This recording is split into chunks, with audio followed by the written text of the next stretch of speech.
The sound of shattering glass echoed through the upscale restaurant's valet area as three men in dark suits cornered a woman against her silver Bentley. Daniel Ward's grip tightened around the stack of dinner plates he was clearing from the outdoor patio, his trained eyes instantly assessing the threat unfolding 30 feet away. Olivia Miller, the tech billionaire whose company had just made international headlines, stood frozen as one attacker reached for her arm while another blocked her escape route. Her designer evening dress and diamond jewelry marked her as the perfect target in the affluent district, but the kidnappers had made one critical mistake. They hadn't noticed the restaurant busboy whose military instincts had never truly disappeared.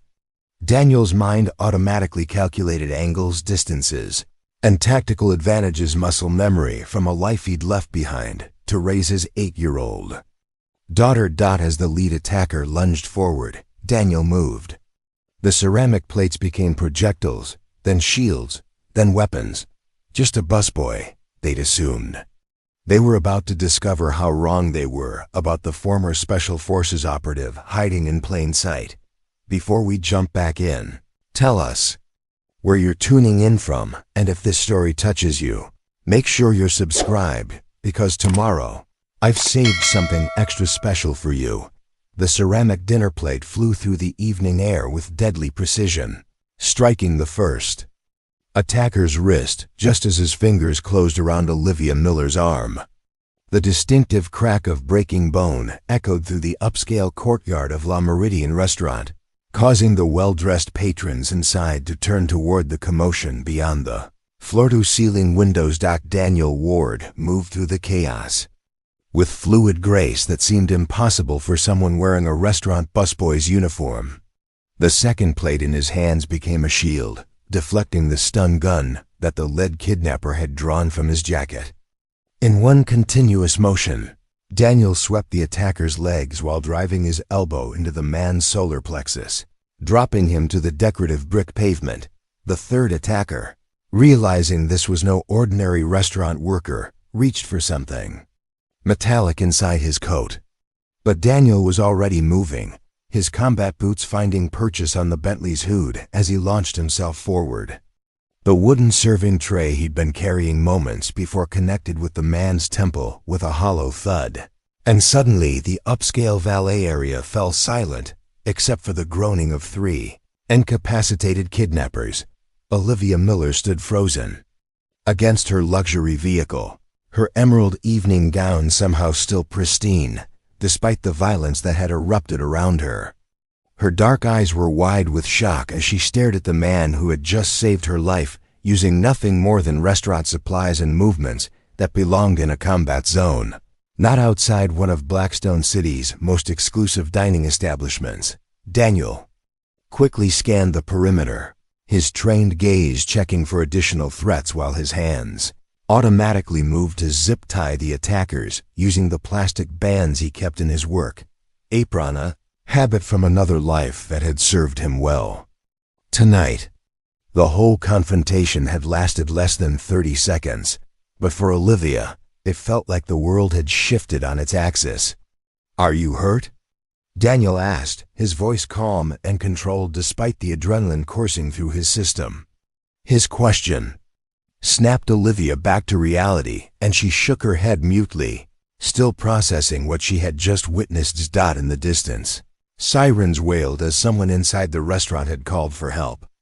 Daniel began backing away toward the service entrance, instinctively seeking to avoid the questions that would come with police reports and media attention. But Olivia's voice stopped him. "Wait," she called out, her composure finally returning. "Who are you?" Daniel paused, his hand on the restaurant's employee door. "Just someone who was in the right place at the right time, Ms. Miller." The fact that he knew her name wasn't surprising. Olivia Miller's face had been on the cover of Business Weekly just last month, celebrating her tech company's revolutionary breakthrough in sustainable energy storage. What surprised her was the respectful way he said it, and the immediate retreat he was attempting despite having just saved her from what could have been a kidnapping or worse.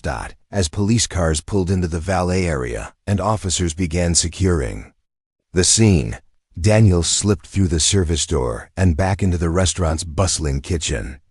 To the outside world, he was just another invisible service worker whose shift would end in an hour. But Olivia Miller would not forget the man who had moved like a trained soldier while wearing a busboy's uniform. And she certainly wouldn't forget the controlled lethality she had witnessed in his precise, economical movements.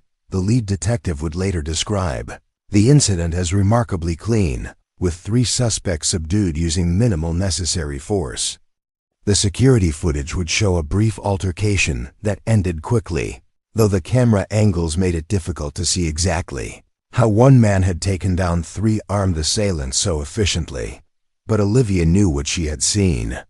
And as she gave her statement to the police, she found herself watching the restaurant service entrance, hoping to catch another glimpse of the mysterious man who had appeared from nowhere to protect her, then vanished back into anonymity as quickly as he had emerged. 20-4 hours later, Daniel Ward's alarm clock buzzed at 5:30 a.m.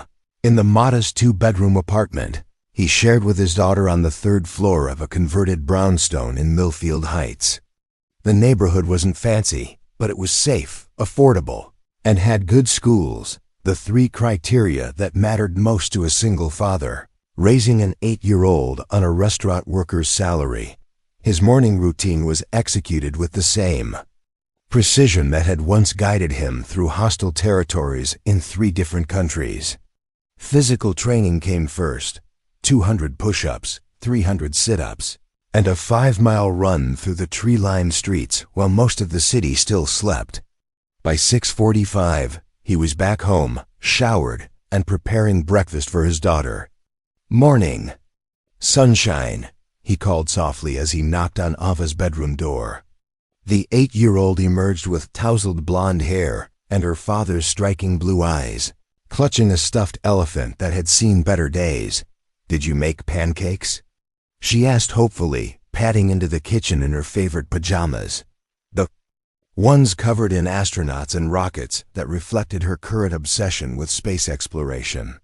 "Blueberry pancakes with real maple syrup," Daniel confirmed, setting a plate in front of her at their small dining table. "But only after you tell me what you learned yesterday in Mrs. Henderson's science class." Ava launched into an animated explanation of photosynthesis that demonstrated both her intelligence and her teacher's skill at making complex concepts accessible to young minds. Daniel listened with the focused attention he had once applied to intelligence briefings, asking follow-up questions that encouraged her natural curiosity. At 7:30 sharp, they walked hand in hand to Willowbrook Elementary, 6 blocks from their apartment. Daniel carried Ava's backpack along with his own work bag, and they used the time to practice her spelling words or discuss whatever book she was currently reading. Other parents in the neighborhood knew Daniel as the quiet, dependable single father who volunteered for school events and never missed a parent-teacher conference. What they didn't know was that he slept with a tactical knife within arm's reach, or that he had chosen their apartment specifically because it offered 3 different escape routes and a clear view of all approaches. They didn't know about the cash hidden in the false bottom of his dresser drawer, or the encrypted phone that stayed powered off unless activated by a specific emergency protocol he prayed he would never need to use. After dropping Ava at school, Daniel took the bus across town to Blackstone City's affluent Meridian district, where La Meridian restaurant catered to the city's business elite.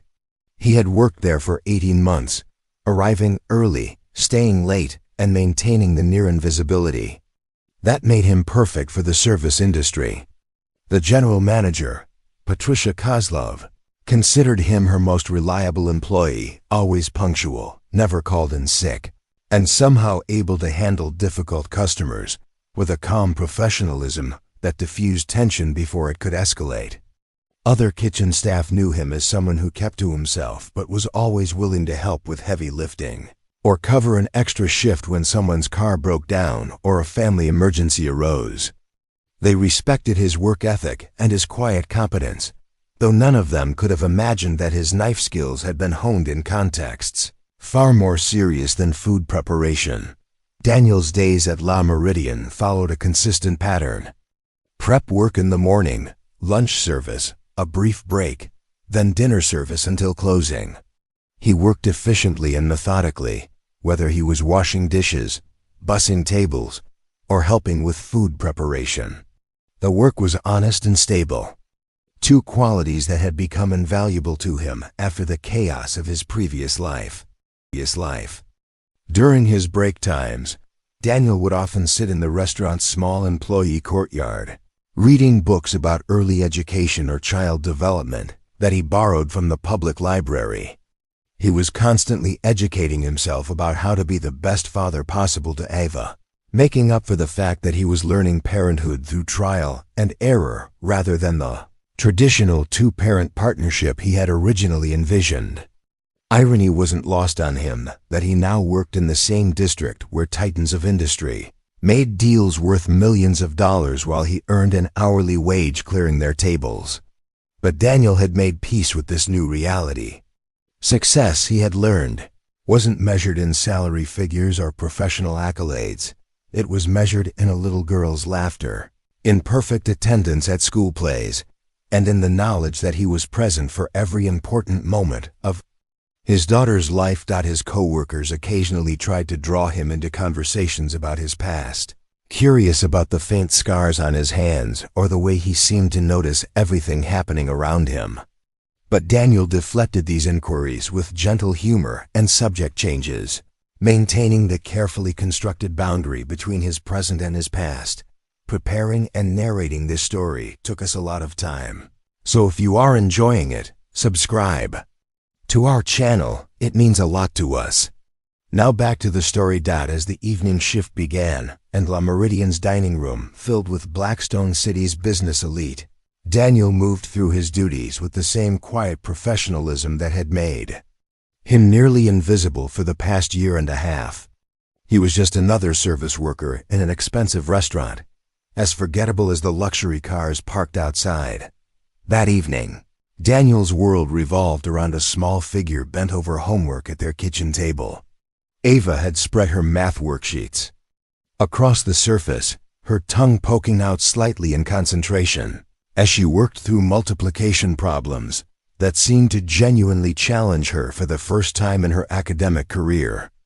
"Dad, I don't understand why 7 times 8 is different from 8 times 7, if they're supposed to be the same," she said, looking up with the kind of logical confusion that made Daniel's heart swell with pride.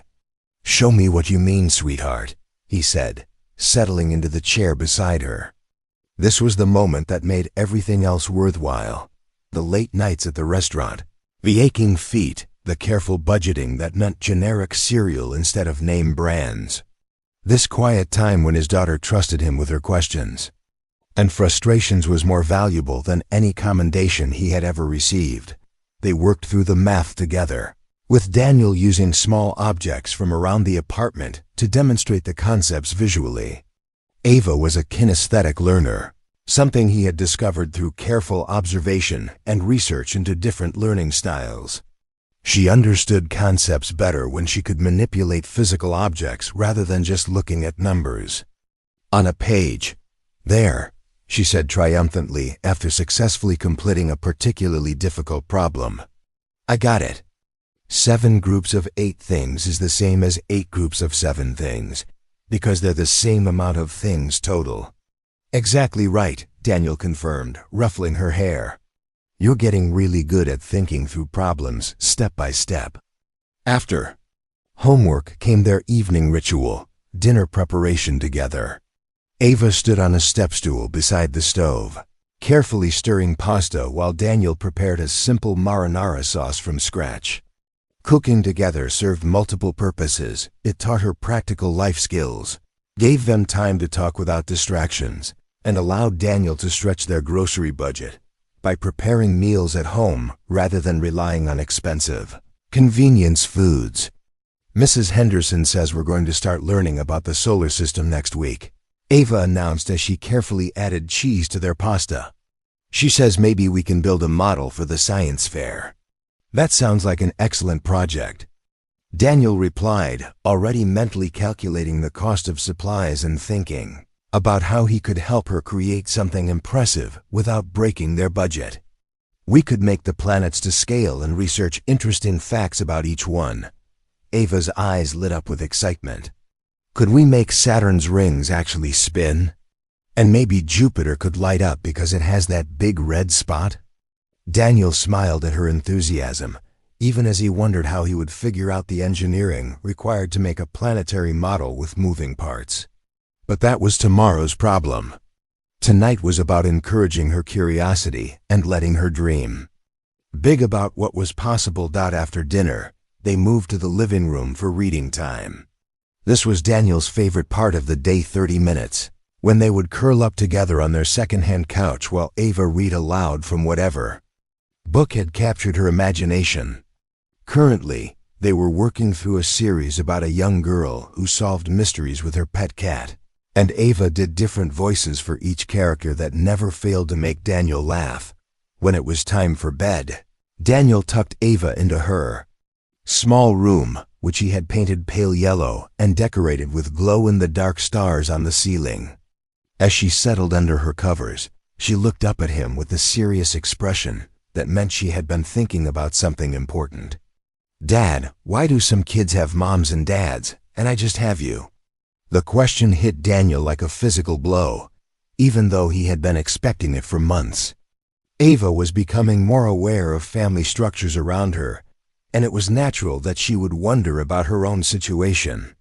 "Well," he said carefully, sitting on the edge of her bed, "sometimes families look different from each other. Some kids have moms and dads, some kids have just moms, some kids have just dads, and some kids live with their grandparents or other family members. What matters isn't how many people are in your family, it's how much they love you." "But why don't I have a mom?" Daniel's throat tightened. They had talked about this before, but Ava's questions were becoming more sophisticated as she grew older. "Your mom died when you were very little, sweetheart. She loved you very much, but sometimes people get sick in ways that doctors can't fix." Ava was quiet for a moment, processing this information. Then she said, "But I have you, and you take care of me really well. You make good pancakes, and you help me with homework, and you come to all my school things." "That's right," Daniel said, his voice thick with emotion.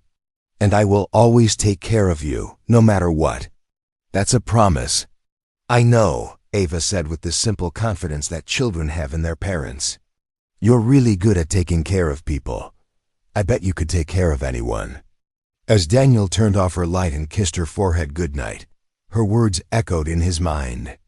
She had no idea how literally true that statement was, or how much his ability to take care of people had cost him over the years, but she also had no idea that every sacrifice he had made to build this quiet, stable life with her had been worth it 1,000 times over. In the living room, Daniel cleaned up the remnants of their evening routine and prepared for another early morning.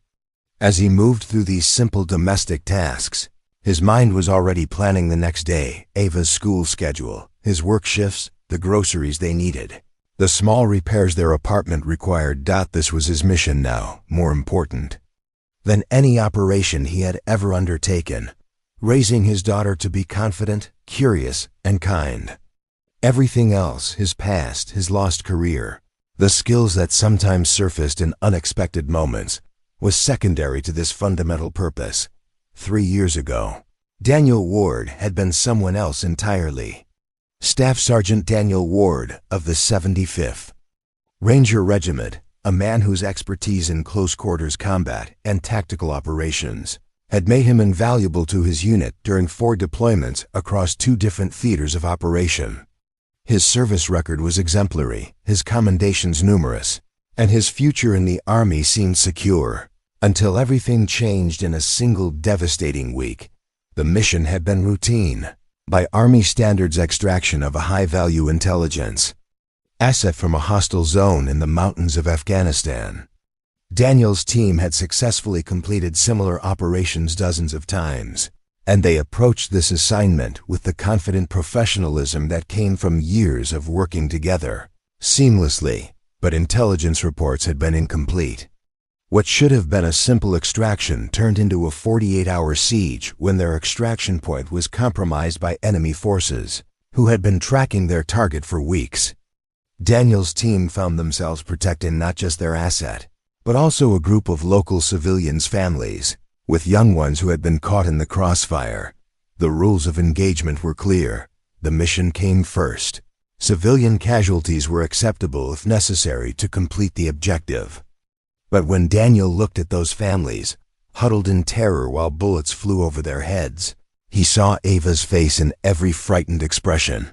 He made a choice that ended his army career, but saved 17 lives, disobeying direct orders. Daniel led his team in a tactical maneuver that prioritized civilian evacuation over mission completion. They got everyone out alive, including their intelligence asset. But the unauthorized deviation from protocol created diplomatic complications that reached all the way to Washington. The official report listed the mission as successful, but Daniel was quietly offered a choice: accept a transfer to a desk job that would effectively end his operational career, or take an honorable discharge with full benefits. For a man whose identity had been built around service and action, neither option felt like a real choice. The decision was made for him when he received a phone call that changed everything.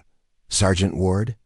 This is Dr. Patricia Mills from Mercy General Hospital in Denver. I'm calling about your wife, Sarah Ward."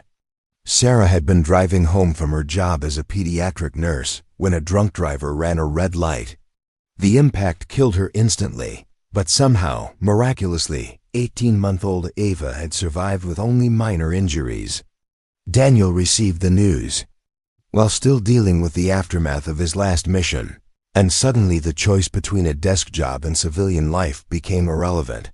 He took the discharge and came home to bury his wife and figure out how to raise a daughter he barely knew.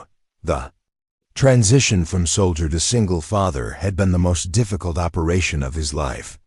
Sarah had been the primary caregiver during his deployments, and Daniel realized with devastating clarity how much of Ava's early development he had missed while serving overseas.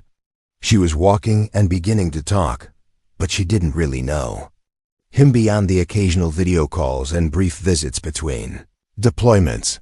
Those first months were a blur of learning curves that made ranger training seem simple by comparison. Feeding schedules, diaper changes, bedtime routines, pediatrician appointments, daycare arrangements. Daniel approached each challenge with the same methodical planning he'd once applied to combat operations. He sold their house in Colorado and moved to Blackstone City, where the cost of living was more manageable on his veterans' benefits and where he could start fresh without the constant reminders of his former life.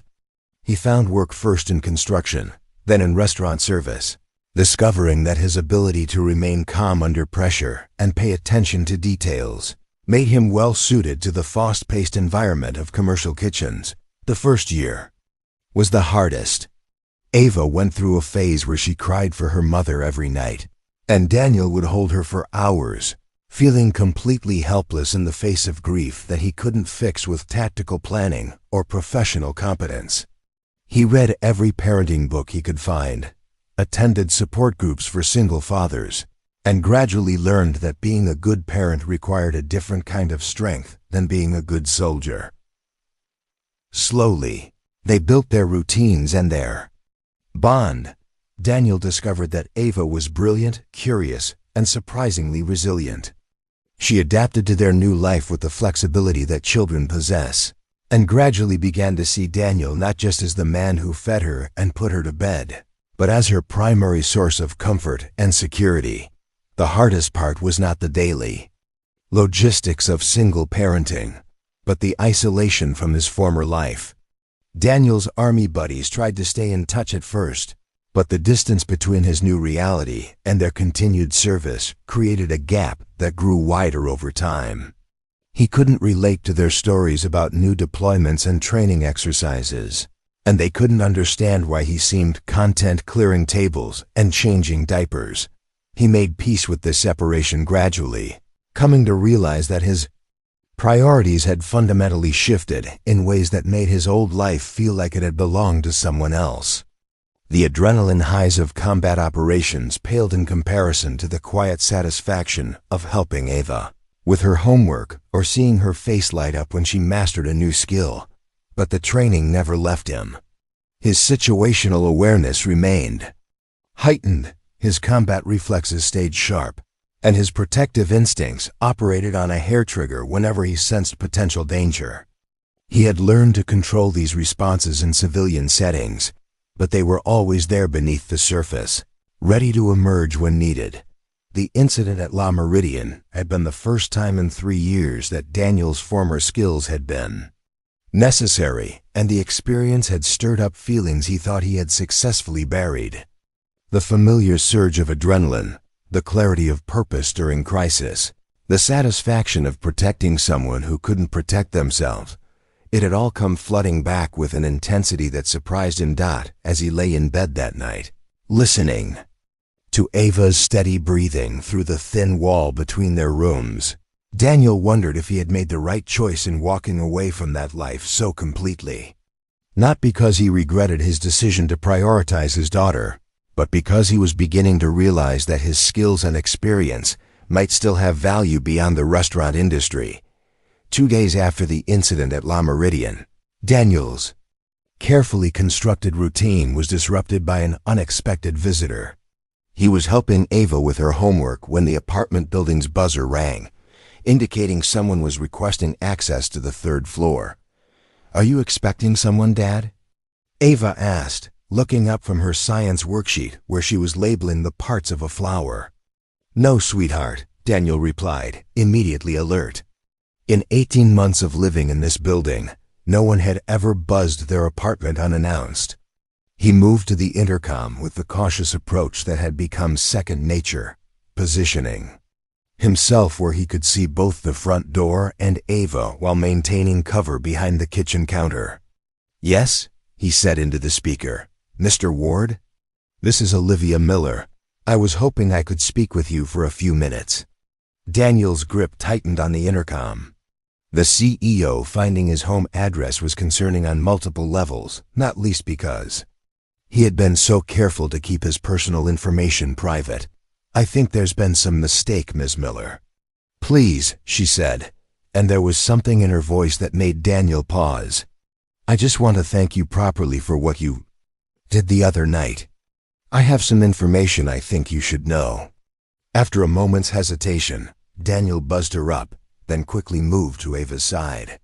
"Sweetheart, a lady from my work is coming up to talk to me about something. Could you take your homework to your room for a few minutes?" Ava looked curious, but compliant.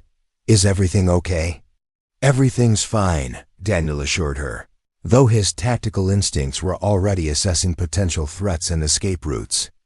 "I just need to have a grown-up conversation." When the knock came at his door, Daniel checked through the peephole before opening it. Olivia Miller stood in the hallway, looking significantly different from the elegant woman in the evening gown he had rescued. She wore dark jeans, a simple sweater, and minimal makeup, but her presence still commanded attention in a way that spoke to natural confidence and intelligence. "Thank you for agreeing to see me," she said as he gestured for her to enter. "I hope I'm not intruding on your evening." "How did you find my address?" Daniel asked directly, not bothering with social pleasantries. Olivia's expression was slightly apologetic but unapologetic about her methods. "I have resources for background investigations when someone saves my life. I needed to know who you really are." "I'm exactly who I appear to be, Ms. Miller. A restaurant worker and a father." "Ah, you?"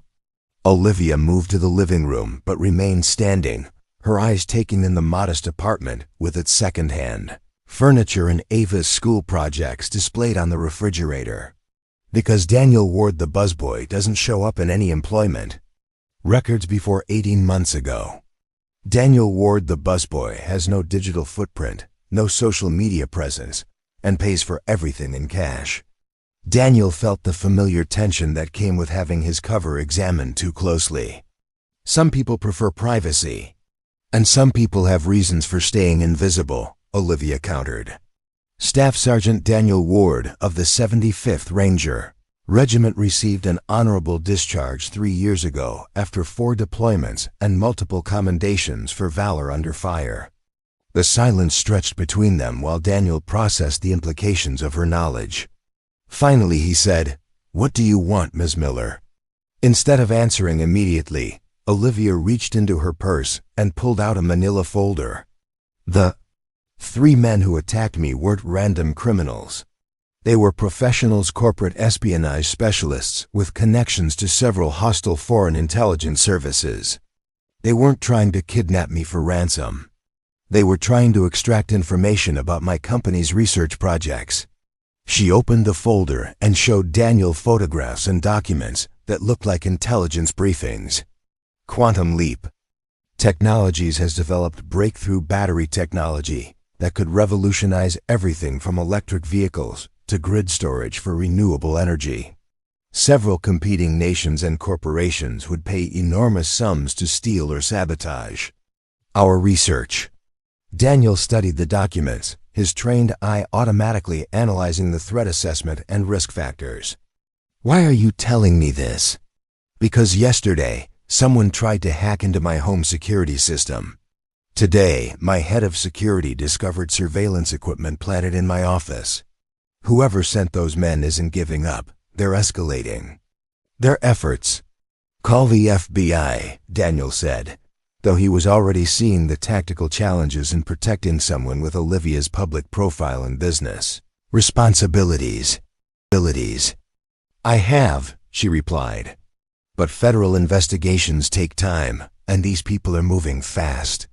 In the meantime, I need someone with your particular skills to help me identify the threat and neutralize it before they succeed."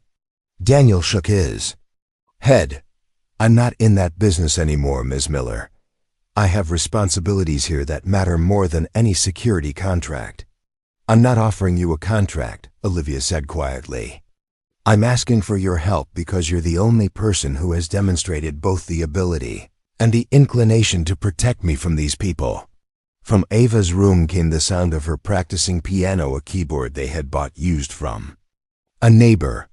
The simple melody of "Twinkle, Twinkle, Little Star" filled the apartment, a reminder of the life Daniel had built and the priorities that governed his decisions.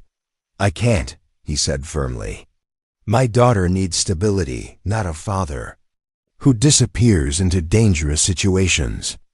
Olivia was quiet for a moment, then said, "What if the dangerous situation comes to you anyway?" She pulled out another photograph, a surveillance shot of Daniel walking Ava to school that morning. The image had been taken from across the street with a telephoto lens, and it showed both father and daughter clearly. Daniel's blood ran cold. "When was this taken?" "This morning.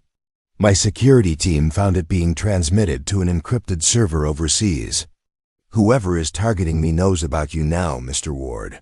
They know where you live, where your daughter goes to school, and what route you take to work." The implications hit Daniel like a physical blow. By intervening to save Olivia, he had inadvertently exposed himself and, more importantly, exposed Ava to potential retaliation from people who operated outside the boundaries of law and morality. "What exactly are you proposing?" he asked, his voice carefully controlled despite the fear and anger building inside him. "Work with me to identify and eliminate the threat," Olivia said. "Help me figure out who's behind these attacks and stop them before they escalate further. In return, I'll provide security for your daughter and resources to relocate both of you somewhere safe once this is resolved." Daniel looked toward Ava's room, where the piano practice had stopped and been replaced by the sound of her reading aloud to her stuffed elephant. Everything he had built over the past 3 years, their quiet life, their routines, their carefully constructed anonymity, was now at risk because he had done what his training and instincts had demanded when he saw someone in danger. "How long?" he asked. "I don't know," Olivia admitted. "But every day we wait gives them more time to plan their next move." Daniel was quiet for a long moment. weighing the risks of action against the risks of inaction. Finally, he said, "I'll need to make arrangements for my daughter's safety before I can help you with anything." "Already handled," Olivia replied, pulling out a business card. Emma Richardson is a former Secret Service agent who now runs a private security firm specializing in family protection. She's standing by to provide 24-hour security for Ava, and she has daughters of her own, so she understands how to maintain normal routines while ensuring safety. The efficiency with which Olivia had anticipated his concerns was both impressive and slightly unsettling. "You were very confident I would agree to help you." "No," Olivia said, meeting his eyes directly. "I was very hopeful that you would. Because if you don't, I'm not sure anyone can." The transformation began at 6 a.m. the next morning when Emma Richardson arrived at Daniel's apartment building.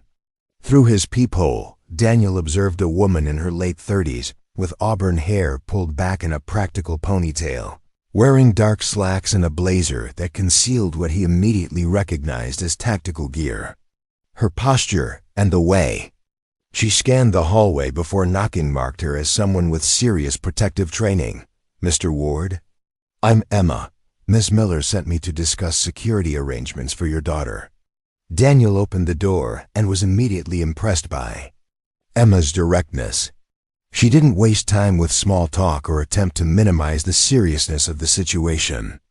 Instead, she pulled out a tablet and began showing him detailed plans for Ava's protection that demonstrated both professionalism and genuine understanding of family dynamics. "The goal is invisible security," Emma explained as they sat at Daniel's kitchen table while Ava finished getting ready for school. "Your daughter's routine stays exactly the same school, same friends, same activities. The difference is that she'll never be unprotected, but she won't know it." Daniel studied the surveillance photos and personnel files Emma showed him. Her team consisted of former Secret Service agents, retired FBI personnel, and ex-Army specialists who had transitioned into private security.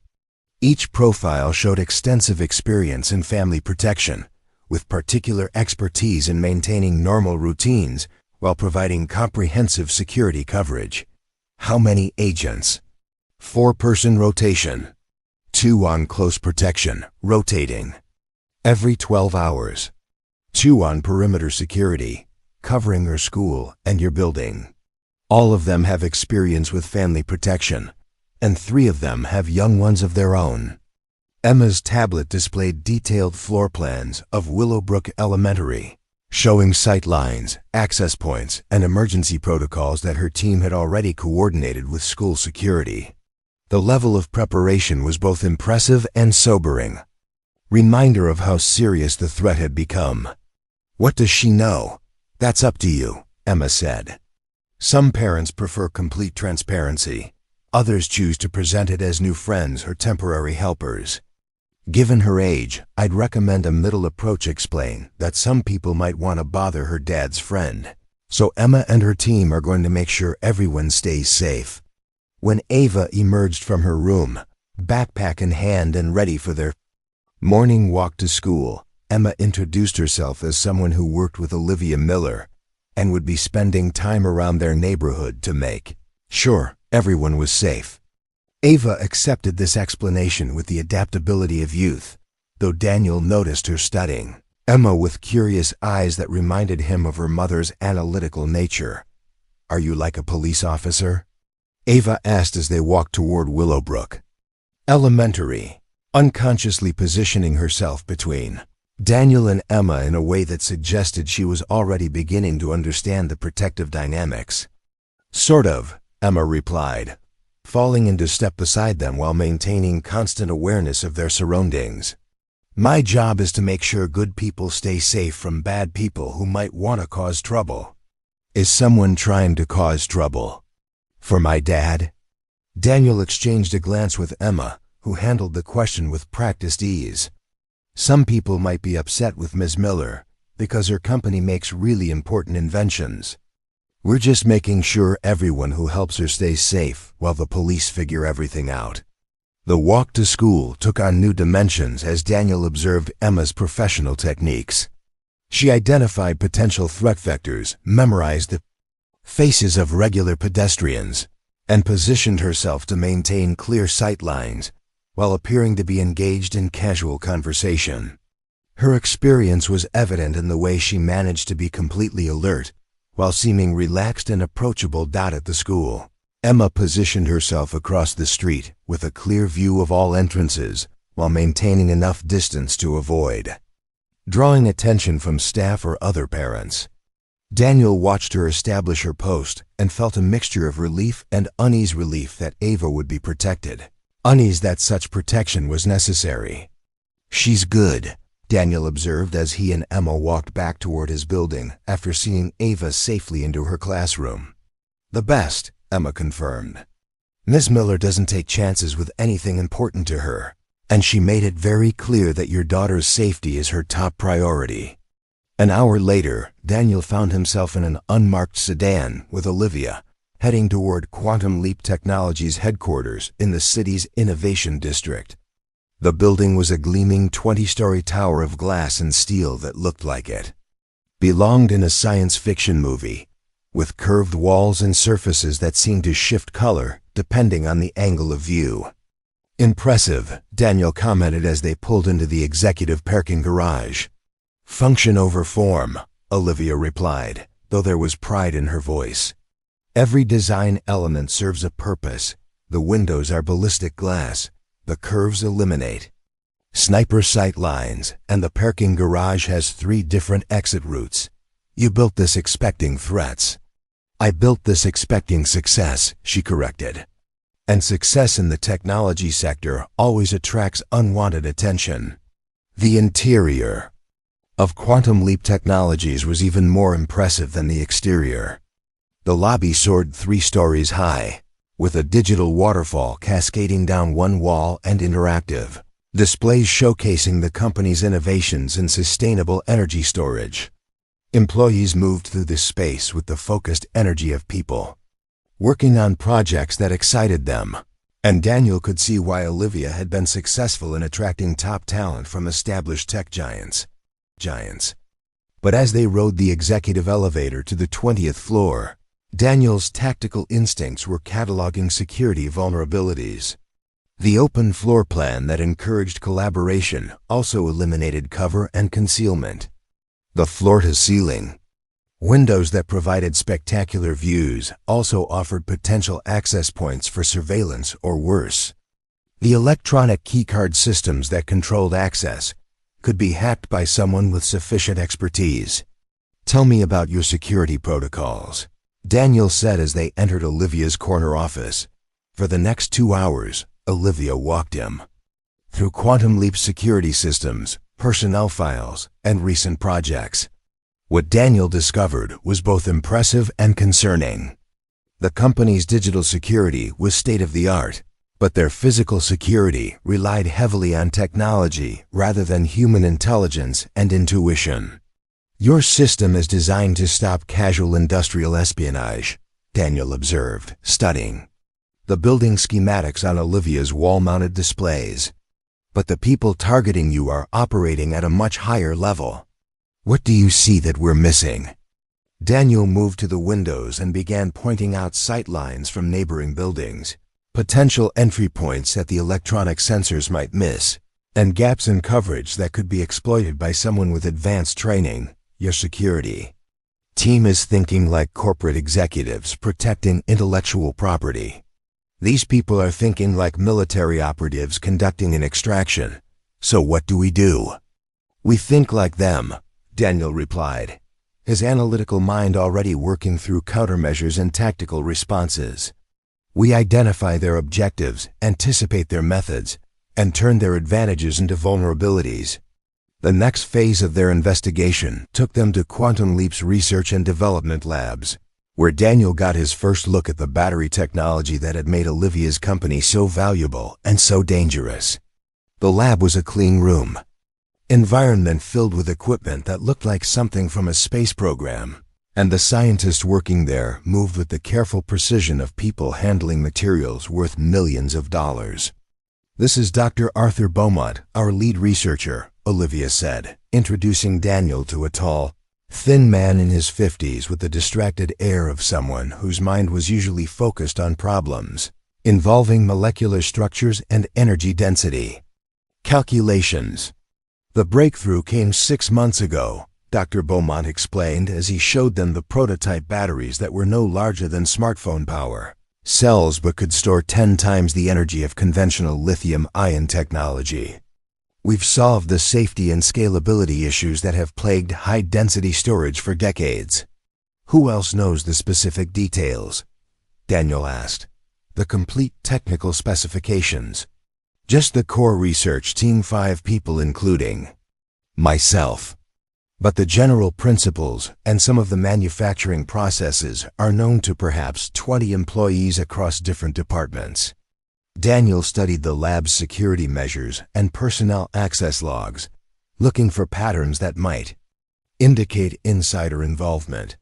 What he found was troubling. Several employees had accessed research files outside their normal work responsibilities, and the digital audit trails showed signs of sophisticated intrusion attempts that had been partially successful. "Someone's been conducting surveillance from the inside," Daniel told Olivia as they returned to her office. "The external attacks are just one part of a coordinated effort. They have someone feeding them information about your schedules, security protocols, and research progress." "That's impossible," Olivia said, but her expression showed that she was already reconsidering what she thought she knew about her own company. "Everyone with access to sensitive information has been with us for years. They've all been background checked and cleared." "Background checks show past behavior," Daniel replied. "They don't predict future choices. Financial pressure, personal relationships, ideological conflicts. There are dozens of reasons why a trusted employee might become a security risk." The realization that the threat came from within as well as without fundamentally changed the nature of their challenge. Instead of simply protecting Olivia from external attackers, they now had to identify and neutralize a traitor who had intimate knowledge of the company's operations and unlimited access to its most sensitive information. "We need to narrow down the suspect list," Daniel said, studying the personnel files that Olivia had provided. "Look at recent behavioral changes, financial stress indicators, unusual travel patterns. Anything that might suggest someone is operating under external influence." As they worked through the afternoon, Daniel found himself impressed by Olivia's analytical abilities and her willingness to ask difficult questions about people she had trusted for years. She approached the investigation with the same systematic thinking that had built her company, but he could see the emotional toll of questioning her employees' loyalty. "This is the hardest part," she said during a brief break, staring out at the city skyline beyond her office windows. "I've worked with some of these people since the beginning. They've been to my house for dinner. I've met their families. I thought I knew them." "People aren't always who we think they are," Daniel replied, thinking of his own carefully constructed identity as a restaurant worker and single father. "Sometimes they surprise us in good ways, sometimes in bad ways." By evening, they had identified 7 employees whose access patterns and recent behavior warranted closer scrutiny. But as Daniel prepared to return home to Ava, he realized that the investigation was going to be much more complex and time-consuming than either of them had anticipated. The people targeting Quantum Leap Technologies weren't ordinary criminals or even typical corporate spies. They were professionals with resources, patience, and inside knowledge that made them extremely dangerous. Stopping them would require all of Daniel's tactical expertise and more cooperation between him, Olivia, than either of them had expected. When this partnership began, 3 days into their collaboration, Daniel's life had been completely reorganized around protecting Olivia Miller and investigating the threats against her company. His schedule at La Meridian had been reduced to weekend shifts, with Olivia quietly compensating him for the lost income while maintaining the fiction that he was still primarily a restaurant worker.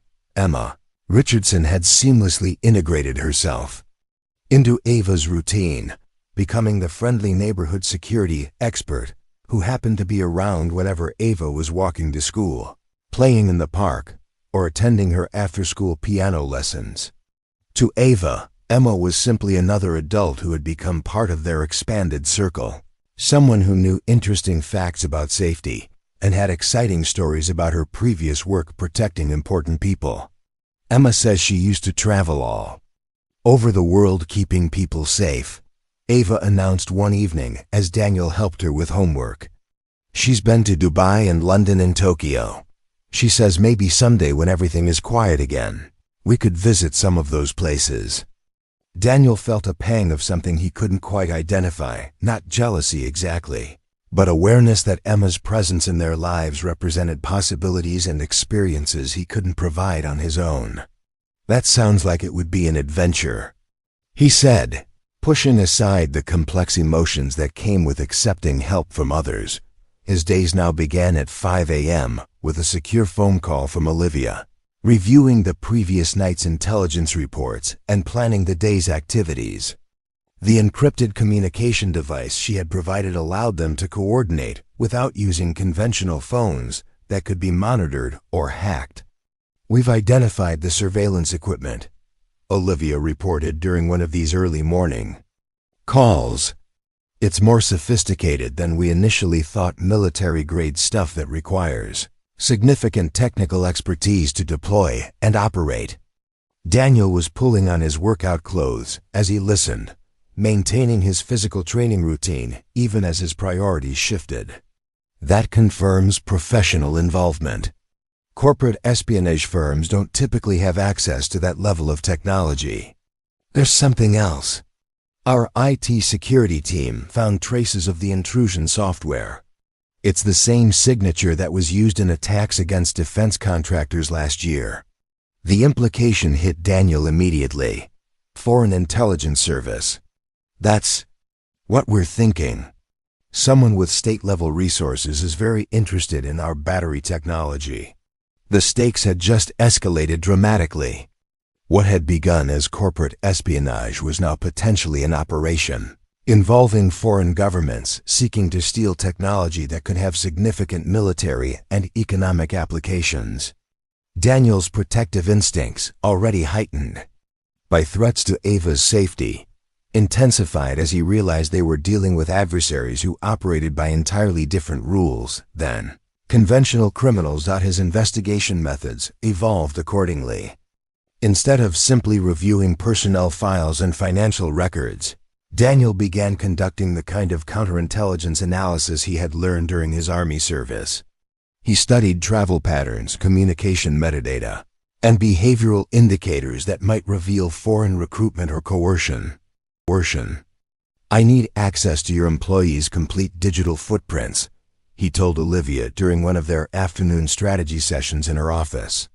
"Email patterns, browsing history, social media activity, financial transactions, anything that might show external influence or pressure." "That's a significant invasion of privacy," Olivia replied, though her tone suggested she was considering the necessity rather than rejecting the idea. "Privacy concerns are secondary to security threats," Daniel said bluntly. "If someone in your organization is feeding information to foreign intelligence services, they've already compromised everyone's privacy and safety." Olivia was quiet for a moment, weighing ethical concerns against practical necessities. Finally, she nodded. "What exactly are you looking for?" "Recruitment indicators, sudden financial improvements, travel to specific countries, contact with individuals who don't fit their normal social patterns, changes in political or ideological expressions." Foreign intelligence services are very systematic in how they identify and develop assets. The deeper they went into the investigation, the more Daniel found himself thinking like a soldier again, rather than a civilian. The analytical frameworks, the systematic approach to threat assessment, the willingness to make hard choices based on incomplete information, all of it felt familiar in ways that were both comforting and unsettling. "You're different when you're working," Olivia observed one afternoon as they reviewed surveillance footage from the Quantum Leap building.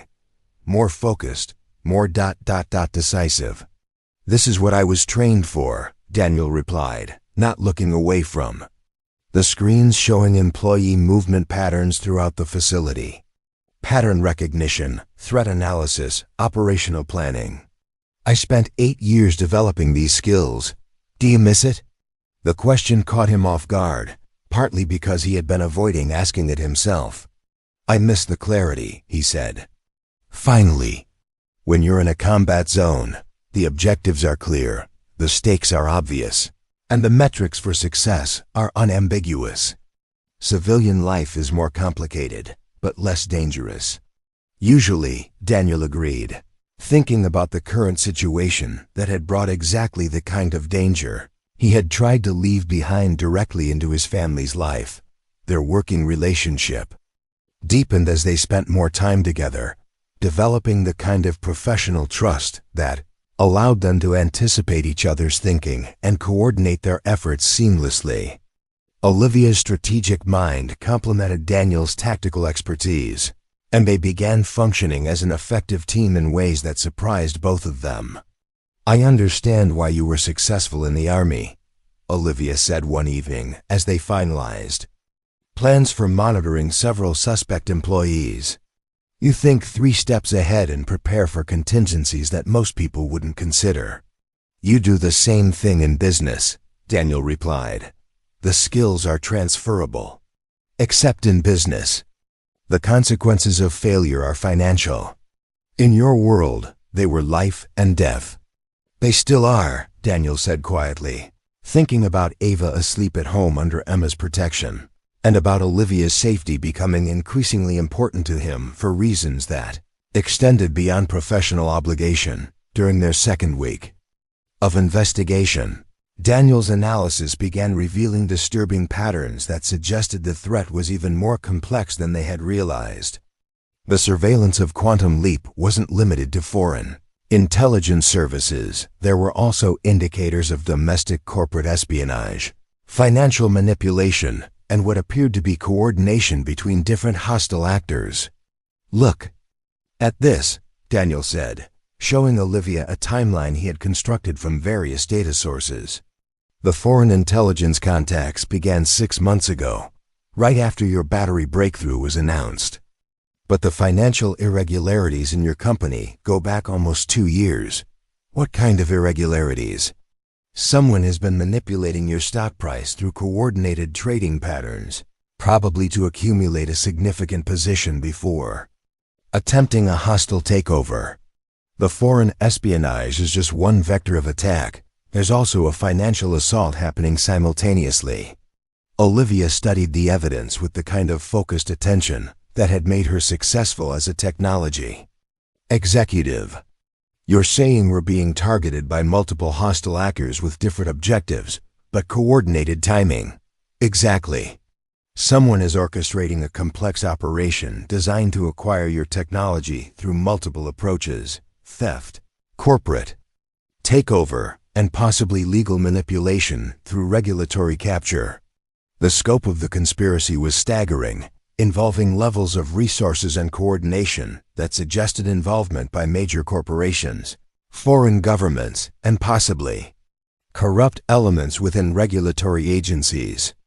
Daniel realized they were facing adversaries with the ability to manipulate legal systems, financial markets, and intelligence networks simultaneously. "We're outgunned," he told Olivia bluntly. "The people orchestrating this have resources we can't match and influence we can't counter through conventional means. So what do? We level the playing field," Daniel said, his mind already working through unconventional approaches that drew on his military experience with asymmetric warfare. "We can't match their resources, but we can be more agile, more unpredictable, and more focused than they are."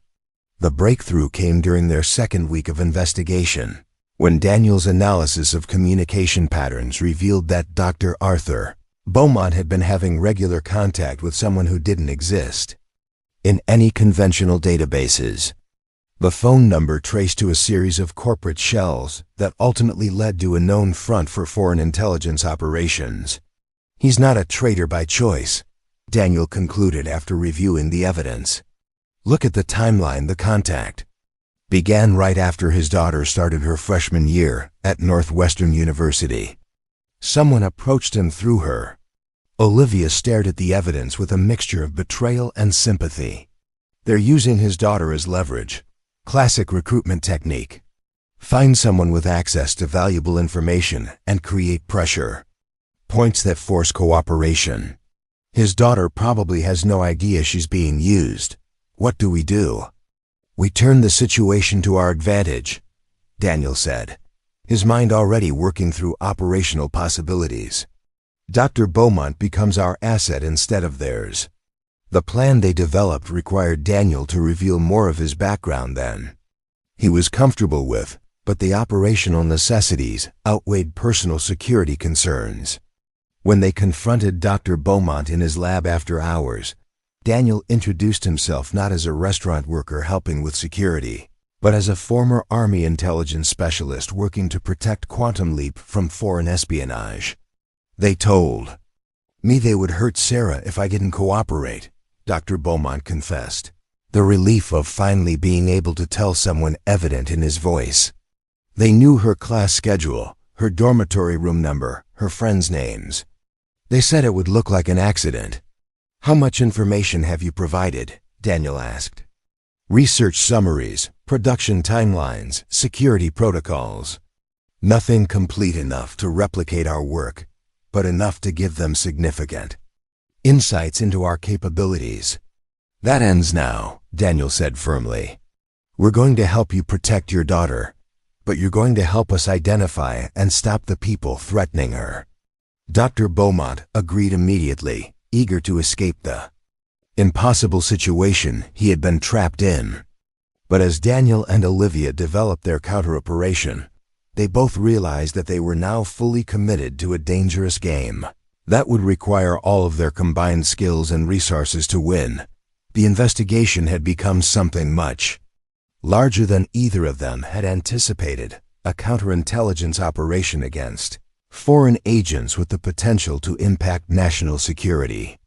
Daniel's quiet life as a single father was now completely intertwined with protecting not just Olivia, but technology that could change the global balance of power.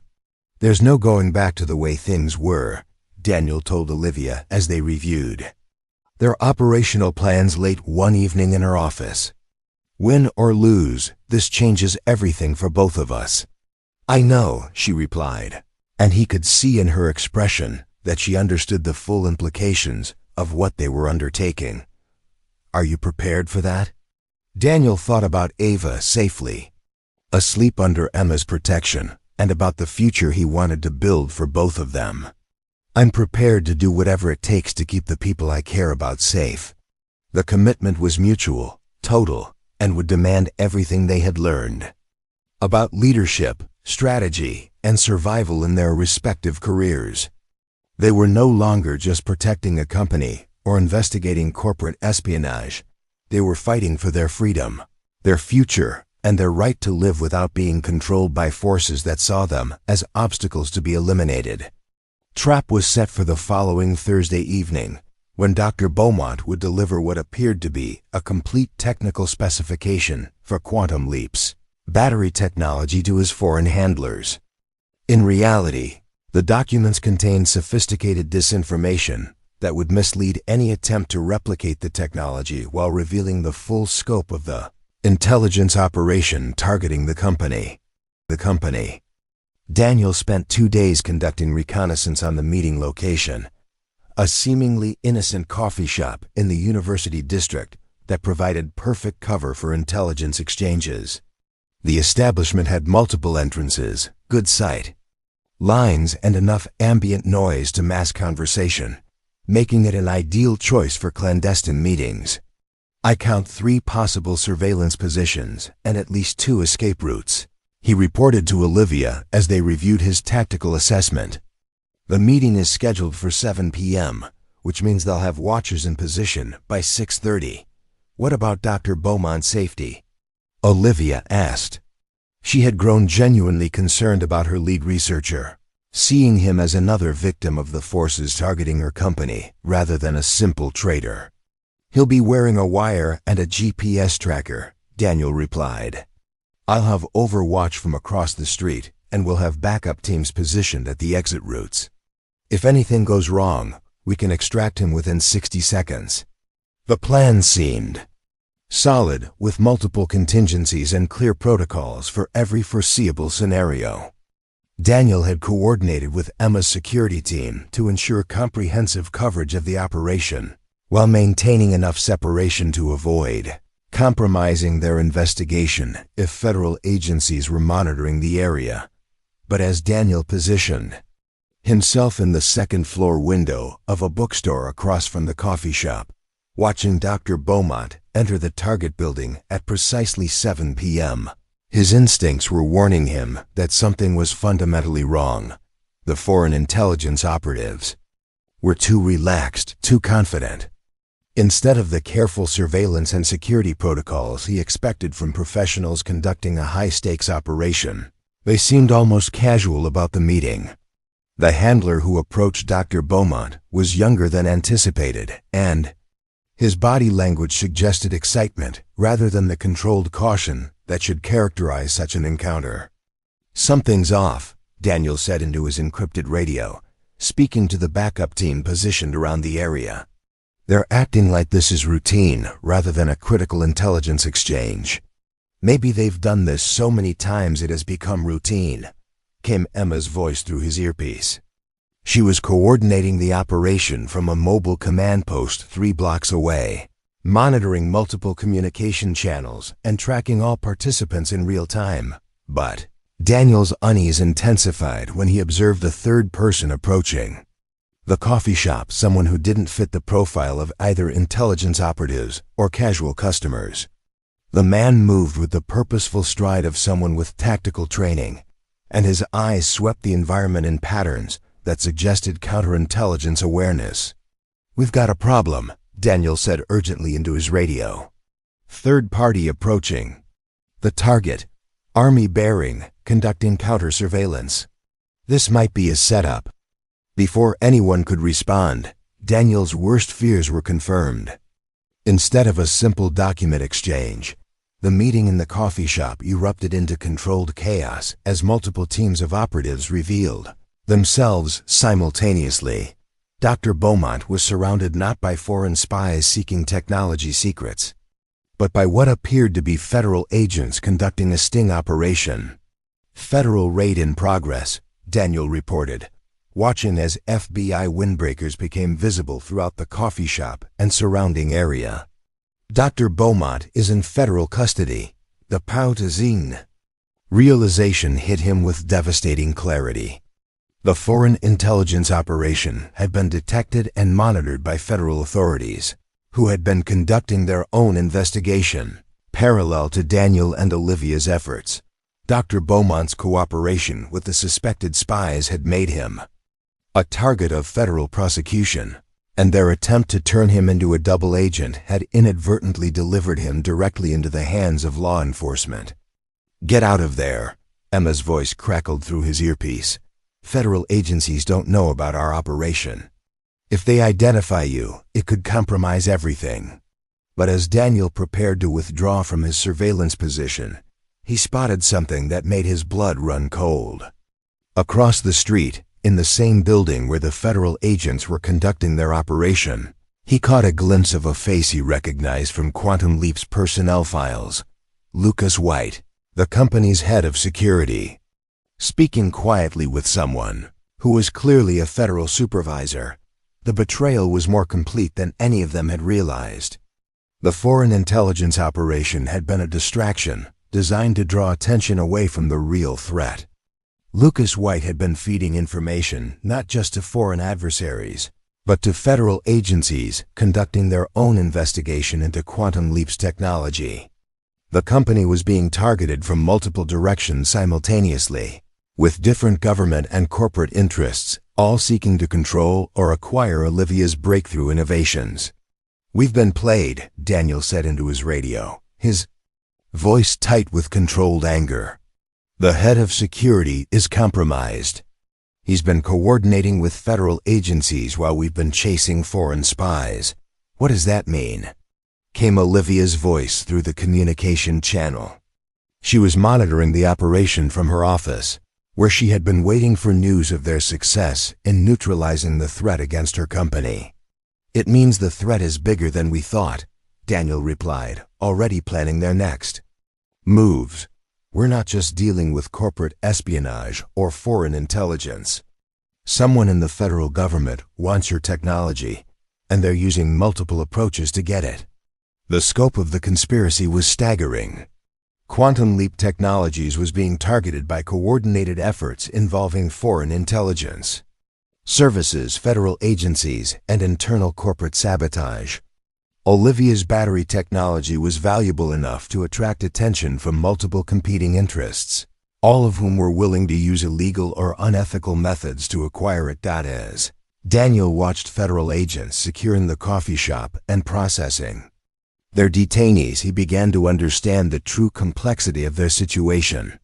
The foreign intelligence operation had been real, but it had also been allowed to continue specifically because it provided cover for domestic agencies to conduct their own intelligence gathering against Quantum Leap. Dr. Beaumont had been caught in the middle of competing intelligence operations, with foreign services trying to recruit him while federal agencies monitored those recruitment attempts to gather information about both the technology and the foreign intelligence capabilities. Targeting American companies. "We need to extract Dr. Beaumont before he tells federal investigators about our operation," Daniel said, his mind already working through tactical possibilities. "If they learn about our counterintelligence efforts, it could expose everything we've discovered about the larger conspiracy." "Can we do that?" Olivia asked. "Not without escalating this situation significantly," Daniel replied honestly. "Federal custody is different from corporate security or even foreign intelligence operations. Breaking someone out of federal detention requires resources and expertise that could put all of us at serious legal risk." But even as he spoke, Daniel was observing something that changed his assessment of their options. Lucas White was leaving the federal operation area, moving toward a vehicle that didn't match the standard government fleet. The head of security wasn't just cooperating with federal agencies, he was being handled by someone else entirely. "White's not working for the government," Daniel reported, tracking the man's movement through his surveillance scope. "He's being run by a third party that's coordinating with federal agencies but isn't part of them." The implications were staggering. Quantum Leap was being targeted by a complex network that included foreign intelligence services, federal agencies, and private interests that had managed to coordinate their efforts while maintaining operational separation. Someone with significant resources and political connections was orchestrating a multifaceted assault on Olivia's company.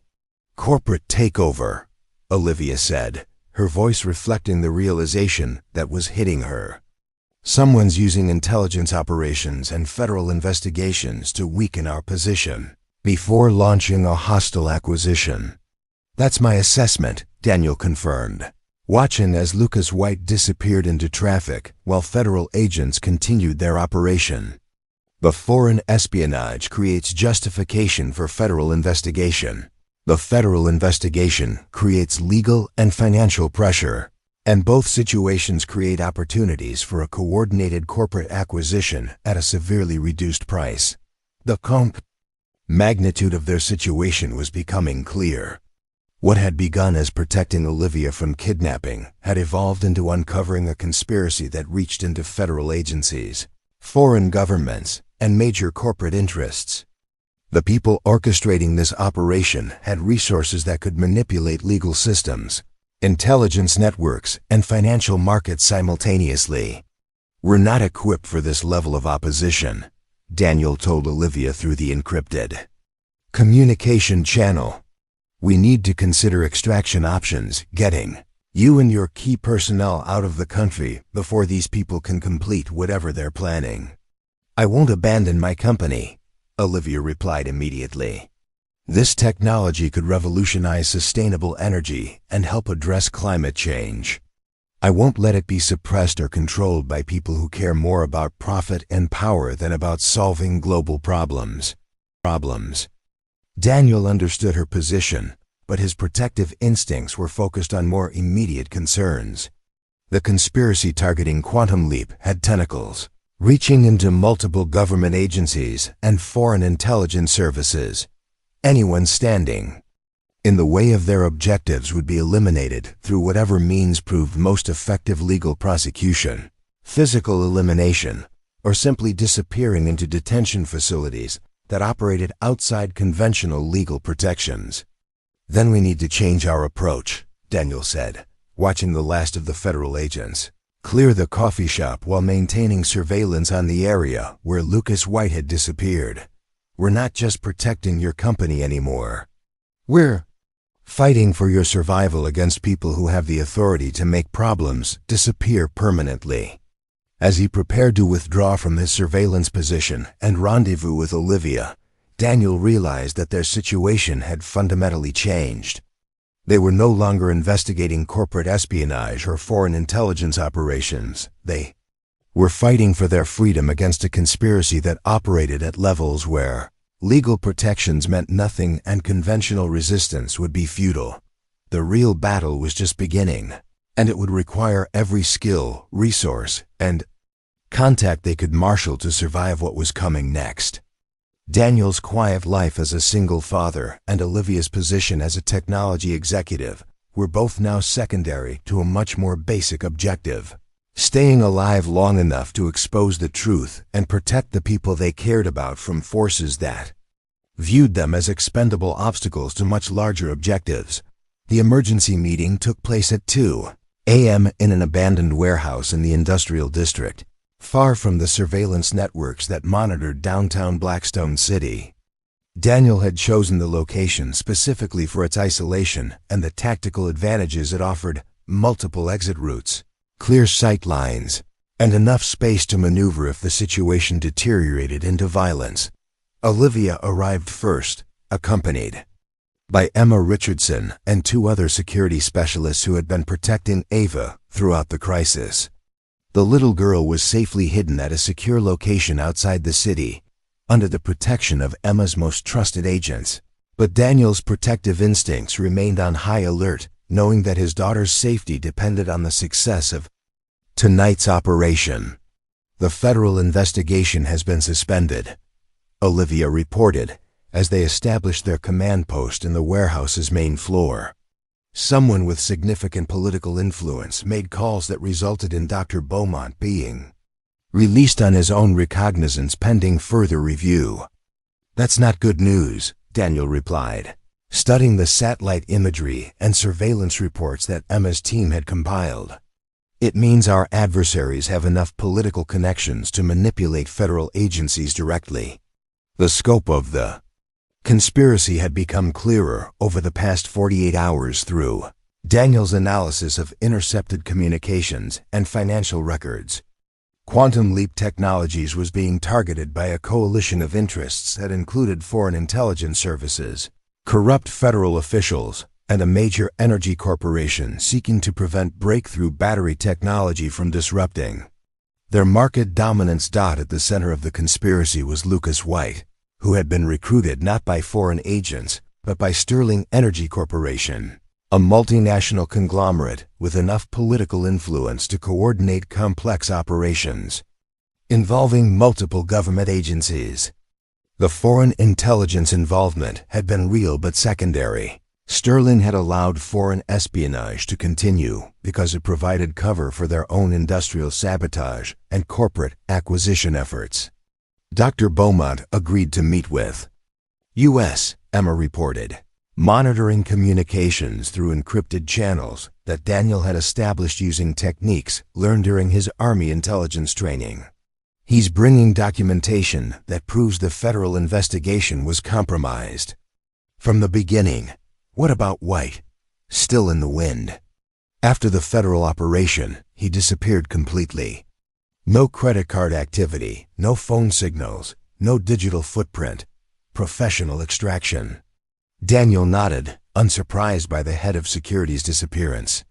People at Lucas White's level of involvement in corporate espionage rarely survived.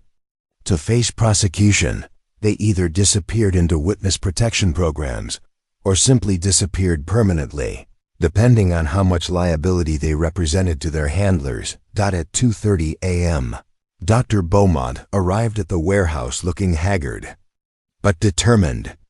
The federal detention had broken whatever remaining loyalty he felt toward his blackmailers, and he carried a briefcase containing evidence that could expose the entire conspiracy. They never intended to just steal the technology, he explained, as he spread documents across a makeshift table. Sterling Energy wants to acquire Quantum Leap completely, but at a fraction of its actual value. The foreign espionage creates national security concerns that justify federal investigation. The federal investigation creates legal and financial pressure that depresses the stock price, and the depressed stock price makes a hostile takeover. Financially feasible. How long have they been planning this? Olivia asked, studying the timeline that Dr. Beaumont's documents revealed. At least 2 years. They've been accumulating Quantum Leap stock through shell companies, planting operatives in your organization, and building relationships with federal officials who could be influenced to support their objectives. Daniel examined the evidence with the analytical skills he had developed during counterintelligence operations. The conspiracy was sophisticated and well coordinated, but it also had vulnerabilities that could be exploited by someone with the right knowledge and resources. They made one critical mistake, he said, pointing to specific communications intercepts that Dr. Beaumont had managed to obtain. They assumed their operation was secure because it involved federal agencies and foreign intelligence services. But that complexity also created multiple points of failure. What do you mean? Olivia asked. They're coordinating between foreign agents, federal officials, corporate executives, and criminal elements.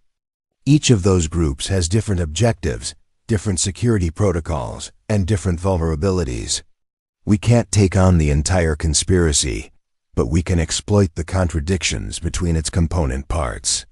The plan Daniel outlined was audacious and extremely dangerous, requiring precise timing and coordination between multiple moving parts. Instead of trying to expose the conspiracy through conventional legal channels that could be manipulated or suppressed, they would create a situation where the different elements of the conspiracy would be forced to reveal themselves publicly while simultaneously destroying each other's credibility. The foreign intelligence operatives don't know about Sterling Energy's involvement, Daniel explained. The federal officials don't know about the foreign intelligence coordination. And the Sterling executives don't know about the criminal elements that Lucas White has been using for direct action operations. So we make them all visible simultaneously, Olivia said, understanding the tactical concept immediately. Exactly. We create a crisis that forces each group to respond according to their own protocols and objectives. When they do, they'll expose not just themselves, but the connections between different parts of the conspiracy. The operation required Dr. Beaumont to return to Quantum Leap and announce a fake breakthrough in the battery technology development, so significant that it would trigger immediate responses from all the hostile actors targeting the company. Each group would attempt to acquire or sabotage the technology according to their own plans, creating a convergence of criminal activity that would be impossible to ignore or suppress. I'll be bait, Dr. Beaumont said, understanding his role in the plan. When I announce the breakthrough, everyone targeting Quantum Leap will move simultaneously. And we'll be waiting, Daniel confirmed, with surveillance, recording equipment, and enough evidence to expose the entire network. But as they finalized the operational details, Daniel's secure communication device buzzed with an emergency alert from the team protecting Ava, his daughter's safe house had been located by unknown hostiles who were currently conducting surveillance of the facility. They found her, Emma said, monitoring the situation through her tactical communications network. At least 6 operatives, professional-grade equipment, coordinated movement patterns. Daniel's protective instincts exploded into action. Everything else, the conspiracy, the technology, even Olivia's safety, became secondary to getting to his daughter before she could be used as leverage against him. How did they find her? He demanded, already planning extraction routes and tactical responses. Unknown. The safe house location was restricted to 4 people, all of whom are currently in this warehouse. The implication was devastating. Someone in their group was compromised, either voluntarily or through coercion they hadn't detected. Daniel's eyes swept across the team members present, analyzing each person's behavior and possible motivations for betrayal. It doesn't matter. How, he said, forcing himself to focus on immediate tactical necessities rather than the security failure that had endangered his daughter. What matters is getting her out safely. Safely. The rescue operation required Daniel to split his attention between protecting Olivia and rescuing Ava. A tactical nightmare that divided his resources at the worst possible moment. But Emma's security team was professional and experienced, and they quickly developed a plan that allowed Daniel to lead the extraction while maintaining security for their primary operation. Go, Olivia said, understanding that nothing else mattered until his daughter was safe. We'll delay the main operation until you return. No, Daniel replied firmly. The longer we wait, the more time they have to consolidate their position and prepare countermeasures. Start the operation on schedule. I'll get Ava to safety and rendezvous with you before the situation escalates. The next hour unfolded with the precision and intensity of Daniel's most challenging combat operations. Leading a 3-person extraction team, he approached the safe house using urban warfare techniques that allowed them to neutralize the surveillance team without alerting whoever had sent them. The hostile operatives were professionals, but they weren't prepared for someone with Daniel's level of training and operational experience. Using non-lethal methods that would avoid creating additional legal complications, his team systematically eliminated the threat while extracting Ava from the safe house. "Dad!" she exclaimed when she saw him, running into his arms with the kind of relief that reminded him why everything else in his life was secondary to her safety and well-being. "It's okay, sweetheart," he said, holding her tightly while scanning for additional threats. "We're going somewhere even safer now." The secondary safe house was a rural property that Emma's organization maintained for exactly these kinds of emergency extractions. As Daniel settled Ava with a protection team that included women with experience caring for young people in crisis situations, he realized that his daughter's resilience and adaptability continued to amaze him. "Are you going back to help Ms. Miller?"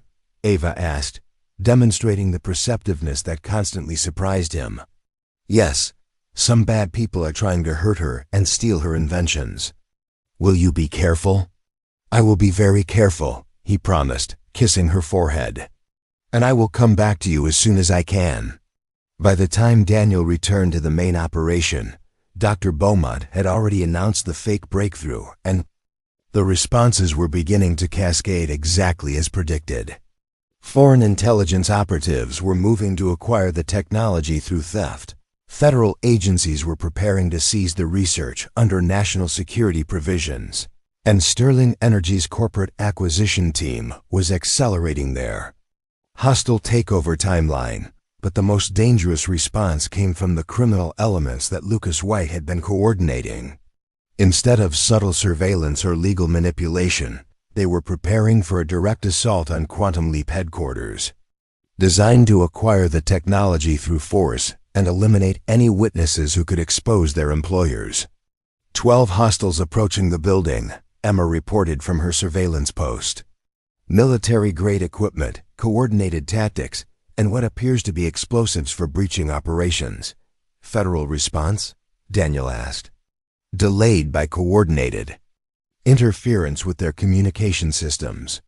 Someone with significant technical capabilities is jamming their emergency frequencies. The situation was unfolding exactly as Daniel had predicted, but the scale and intensity of the responses exceeded even his expectations. Instead of subtle maneuvering by different competing interests, they were facing a convergence of hostile actions that threatened to destroy Quantum Leap headquarters and everyone inside it. Evacuate all personnel except essential security staff, Daniel ordered, shifting into the command mode that had served him during the most challenging operations of his Army career. Get Olivia to the secure conference room on the 20th floor and establish defensive positions at all access points. The final confrontation took place in Quantum Leap's headquarters building, with Daniel coordinating the defense against multiple hostile elements while simultaneously gathering evidence of their coordination and objectives. The building's security systems, enhanced by Emma's tactical expertise, proved sufficient to delay but not stop the various assault teams. But the real victory came when the different hostile groups encountered each other during their simultaneous operations. Foreign intelligence operatives found themselves in firefights with Sterling Energy's private contractors, while federal agents responding to the emergency discovered clear evidence of corporate espionage and foreign intelligence operations occurring simultaneously. The conspiracy's strength, its coordination between multiple powerful interests, became its weakness when those interests were forced to operate simultaneously in the same location. Each group's operational security was compromised by the presence of the others, creating a cascade of evidence that exposed not just individual crimes, but the systematic coordination between them. When the situation finally stabilized 3 hours later, Daniel found himself in Quantum Leap's executive conference room with Olivia, surrounded by evidence that would ensure prosecution of the conspiracy's participants and protection of the breakthrough technology that had made them all targets. "It's over," he said, though the exhaustion in his voice reflected the cost of the operation in terms of stress, resources, and risk to everyone involved. "The immediate threat is over," Olivia corrected, "but everything else is just beginning." 6 months later, Daniel Ward stood in the kitchen of a house he still couldn't quite believe was his, preparing breakfast for Ava while she practiced piano in the living room. The modest 2-story home in Willowbrook Heights had been Olivia's idea, a place where they could establish routines and build the kind of stable life that Ava deserved, but with security measures that would prevent anyone from threatening their family again. The aftermath of the Quantum Leap conspiracy had been swift and comprehensive. Sterling Energy Corporation faced federal prosecution for industrial espionage, while several federal officials were indicted for corruption and abuse of authority. The foreign intelligence operatives had been quietly deported as part of diplomatic negotiations that avoided international incidents while ensuring they could never return to target American technology companies. Lucas White had been found dead in a hotel room in Mexico, apparently killed by his former employers, to prevent him from providing testimony that could expose additional criminal activities. Daniel felt no satisfaction at the news. White had been a tool used by more powerful interests, and his death was simply another casualty of forces that operated beyond conventional legal and moral boundaries. Dr. Arthur Beaumont had received immunity in exchange for his cooperation with federal prosecutors, and his daughter had been relocated to a secure university program that would allow her to complete her education without fear of retaliation. The lead researcher had returned to Quantum Leap with a renewed commitment to the technology that could help address climate change and reduce global dependence on fossil fuels. "Dad, do you think I played that song better today?" Ava called from the living room, her voice carrying the confidence of a young person who had learned to adapt to extraordinary circumstances while maintaining her essential optimism and curiosity. "I think you played it beautifully," Daniel replied, carrying a plate of pancakes to the dining room table that Olivia had helped them select during one of their weekend shopping trips. "But I'm not exactly an expert on piano music." "Ms. Miller," Says I have good rhythm and that I should keep practicing because music is good for developing mathematical thinking. The relationship between Ava and Olivia had evolved naturally over the months since the crisis ended. What had begun as formal interactions between a CEO and the daughter of her security consultant had grown into genuine affection and mutual respect. Olivia had no experience with young people, but she approached the relationship with the same systematic thinking that had made her successful in business, learning about Ava's interests and needs with focused attention. Speaking of Ms. Miller, Daniel said, checking his watch, she should be here in about 20 minutes for our planning meeting. The meeting was one of many that had become routine as Daniel transitioned from restaurant worker to Chief Security Officer of Quantum Leap Technologies. The position had been Olivia's idea, offered with a salary that allowed him to provide for Ava's future while using skills that had been dormant for too long. But the job was more than just professional opportunity. It was a chance to apply his experience and training to protecting innovations that could benefit millions of people while working with someone whose intelligence and dedication impressed him more every day. When Olivia arrived, she carried the blueprints and technical specifications for Quantum Leap's new research facility, a state-of-the-art complex designed with security measures that incorporated every lesson they had learned from the conspiracy that had nearly destroyed the company. The federal grant approval came through yesterday, she announced, spreading the documents across Daniel's dining room table while Ava continued practicing piano in the background. $200 million for clean energy research with specific funding for battery storage technology. That's incredible, Daniel said, studying the facility plans that would make Quantum Leap one of the most advanced research centers in the world. When do you break ground?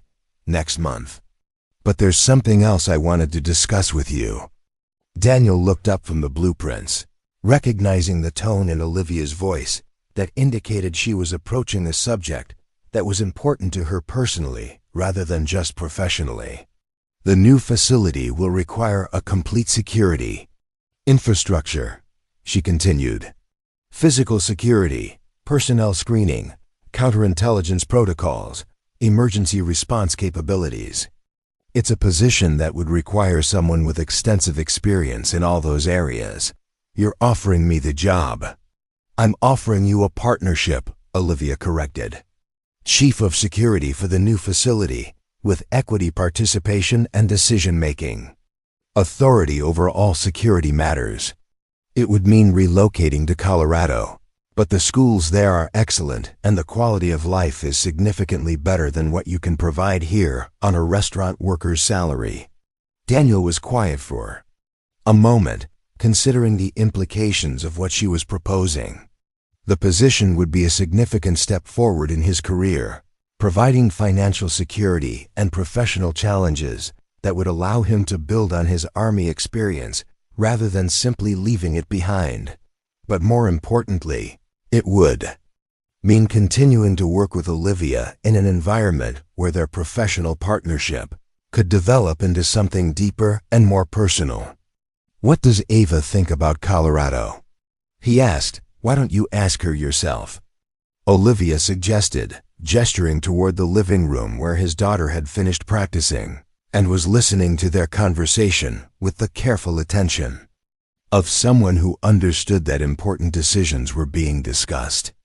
Ava, how would you feel about moving to Colorado and living near mountains and skiing in new schools? His daughter considered the question with the seriousness she applied to all significant matters. Would Ms. Miller be there too? Yes, Olivia answered before Daniel could respond. I would be there, and we would see each other regularly because your dad and I would be working together. Would I have my own room in a house like this one?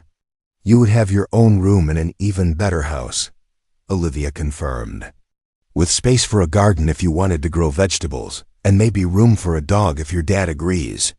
Ava's eyes widened at the mention of a dog, a possibility that had been impossible in their apartment, but had been her most consistent request for the past 2 years. Can I think about it for a few minutes? She asked, demonstrating the careful decision-making process that Daniel had taught her for important choices. While Ava retreated to her room to consider the possibilities, Daniel and Olivia continued reviewing the facility plans and discussing the security requirements that would protect both the technology and the people developing it. "There's something else," Olivia said during a pause in their technical discussion. "Something I've been wanting to say for weeks but haven't found the right moment." Daniel looked up, recognizing the shift to personal rather than professional conversation. "When I first met you in that parking garage, I thought you were just someone who happened to be in the right place at the right time with the skills to help me. But over these months, I've realized that you're much more than that." She paused, choosing her words carefully in the way she approached all important communications. "You're someone who makes difficult decisions based on what's right rather than what's convenient. You're someone who protects people not because it's your job, but because it's who you are.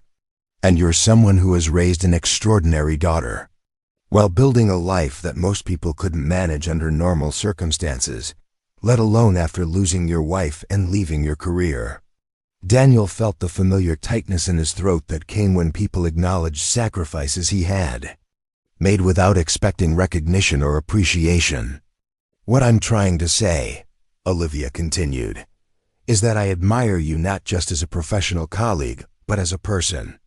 And I think we could build something together, professionally and personally, that would be better than either of us could achieve separately."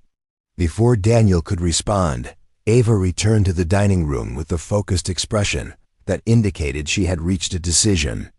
"I think we should move to Colorado," she announced, "but I have some conditions."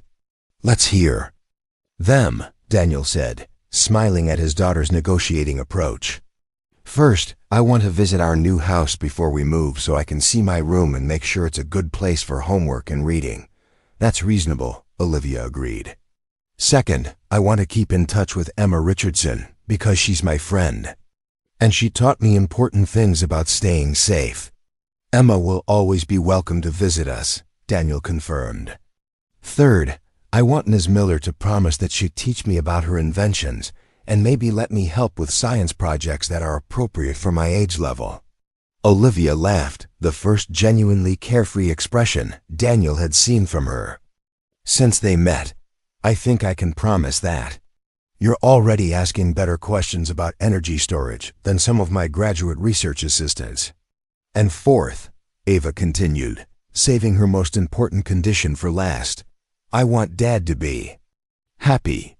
He's been taking care of me for a long time, and I think he should have someone to take care of him sometimes too."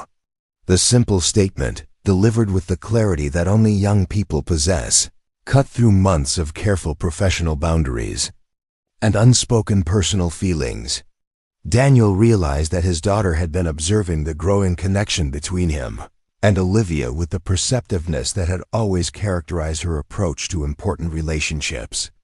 "I think that can be arranged," he said quietly, meeting Olivia's eyes across the table covered with blueprints and technical specifications for a future they would build together. 3 months later, Daniel stood in the driveway of their new house in Boulder, watching Ava explore the backyard with a golden retriever puppy that Olivia had insisted was essential for proper rural living. The house was larger than anything he had imagined providing for his daughter, with mountain views that stretched to the horizon and space for the kind of stable, secure life he had always wanted to give her. Emma Richardson had visited the previous weekend, officially to inspect the security arrangements for their new home, but actually to see Ava's reaction to the move and ensure that Daniel's daughter was adapting well to the changes in their lives. "She's thriving," Emma had observed, watching Ava teach the puppy to sit while explaining the physics of leverage and fulcrums in language that suggested Olivia's influence on her scientific education. The Quantum Leap research facility was under construction 5 miles away, a gleaming complex that would house some of the most advanced energy research in the world. Daniel's office would overlook the main laboratory where Dr. Beaumont and his expanded team were developing battery technology that could revolutionize transportation, renewable energy storage, and climate change mitigation. But as he watched his daughter play with her dog in the yard of their new home, Daniel realized that the most important transformation wasn't professional or financial, it was personal. For the first time since his wife's death, he was building a life rather than simply maintaining one.